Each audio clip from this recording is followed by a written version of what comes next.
強く響き合ったまま離れて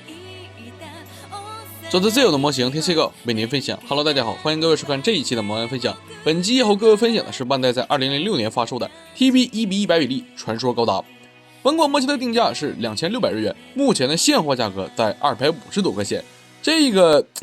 本款模型目前也是处于一个刚再版的状态，但是价格非常不友好，而且对比 C 的 DCD 里边的其他机体，比如产业自由、命运、无限正义、脉冲、拂晓等等，传说的模型反而会更少一些。我能查到的传说模型只有4款 Fix 系列、HG 传说、TB 传说，还有一个就是 SD 群英级的凯撒传说高达。传说的待遇属实是最低档的那个了。TV 传说的盒子并不是特别大，属于是小盒的尺寸，封面的造型还是比较有张力，但是很遗憾，本款模型摆不出来。侧面是属于一些产品的介绍的标配部分了。本款模型一共是10块板件 ，TV 系列说的通俗一点就是高级一点的 HG。顺便说，我最喜欢的还是中间的这个线稿图的部分，看上去会非常的舒服。贴纸是给了一张，数量并不是特别多，主要还是健身器和武器的补色。套件内部还提供了驾驶员雷的立牌。剩下的板件部分就相对来说比较简单了，都是大块的分件，拼起来也会比较省事儿。对比 HG、TB 也是在外甲上做出了更多的细节处理，尤其是在背包部分，细节刻画也会非常的漂亮。本款模型的内容物包括主体、光束步枪、光束盾牌、组合样式光束军刀以及带底座的人物立牌。因为是带有背包，所以整体的高度会高一些，但是主体的高度感觉有点做矮了。本款模型对我来说，拼完的观感就是简洁干练，棱角和细节的表现看着真的是非常舒服。首先我们来看头部，传说高达的面相看着就非常的正派，甚至这个天线造型一度让我认为核心高达地球3是不是也参考了这个。头部的眼睛和监视器都是贴纸进行补色，除此之外，主体的部分就没有补色贴纸了，分色处理的还是比较不错。脖子的结构也会比较简单，和头部是通过了球形关节进行连接，脖子下端还有一对可动，相对来说整体的可动幅度还是比较不错的。胸部的方正化设计就非常明显了，棱角是很清晰的，但是这个部分就是简单的前后合，胯部连接的部分也仅仅就是一个柱形卡榫，整体的可动会比较一般。在背部也是有一些细节刻画，本款模型标志的大龟壳相比较神翼高达会小上一些，我个人感觉这个背包对于传说高达来说也是有点做小了。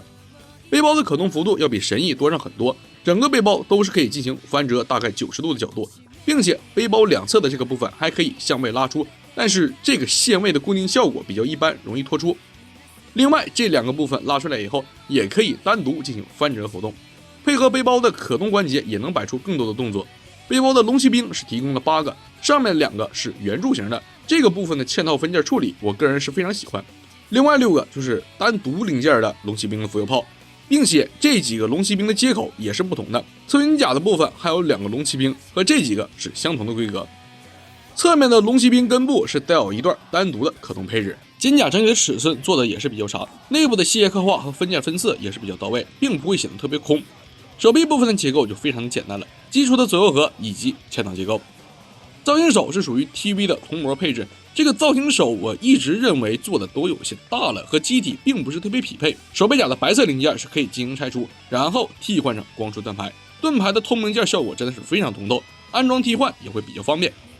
肩部的结构也仅仅就是一个 PC 件，不过对于本款模型来说，这个部分提供的可动角度是非常的够用。手臂部分也都是常规的表现，屈肘活动幅度相对来说要差上一些。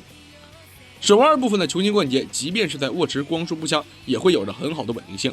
传说的光束步枪是很长的，但是侧面的这个长条和尾端的白色都是补色贴纸，监视器以及枪口的白色，这个部分都是给了白色分件。光束步枪的握把也是带有可动，可以进行收纳，收纳之后就可以挂载在背包中间的孔洞上。裙甲的部分就比较常规了，包括侧云甲的龙骑兵也是可以进行拆线，后裙甲依旧是为不可动的设计。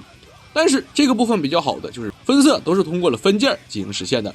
胯部依旧是球形关节，也算是老模的痛点了。除了这个胯部之外，剩下的部分可动相对来说都还可以，想摆出一些系列比较有张力的 pose 还是比较难的。而且本款模型没有支架接口，使用通用支架还会限制腿部的可动，只能使用这种混支架。大腿部分的左右合在活动的过程中是容易松脱，建议加固一下。小腿侧面的装甲也是可以进行展开，内部安装了光束军刀的剑柄，这2个剑柄还可以组合成为双刃剑。除此之外，本款模型还提供了一个组合样式的剑柄，这样的好处就是不会伤于零件，对于我这种即便是收纳了零件有时候也找不到的人来说，简直是福音。小腿前端的装甲是可以进行活动，脚腕是通过了 PC 件和柱形卡榫进行连接，整体的活动角度是比较好的，接地性比较优秀。整个腿部的可动也算是一个常规的表现了，就是膝盖的 PC 件相对来说会有些松，摆动作需要调整一下。那么到此为止，这一款万代近期再版的 TV 传说高达就已经全部的介绍完成了。作为 TV 1:100比例的模型，传说整体的身形比例我个人还是比较喜欢的，并且全身的细节刻画加上零件外观表现相对简洁，但是不素的这个状态真的很舒服。同时也有一些老模的问题，比如 PC 件关节松软、部分天使补色、胯部球形关节影响可动之类的。相比较神异，我个人还是很喜欢传说的造型以及武器配置，只不过在系的系列里边，传说高达就是主高达这两个机体稍微有点太边缘化了，甚至出的模型都非常少。希望日后也能看到更好的传说高达。目前的现货价格比较贵，并不推荐各位去购入。那么本期的 CGO 魔玩分享到这里就已经全部结束了，感谢各位的收看，我们下期不见不散，拜拜。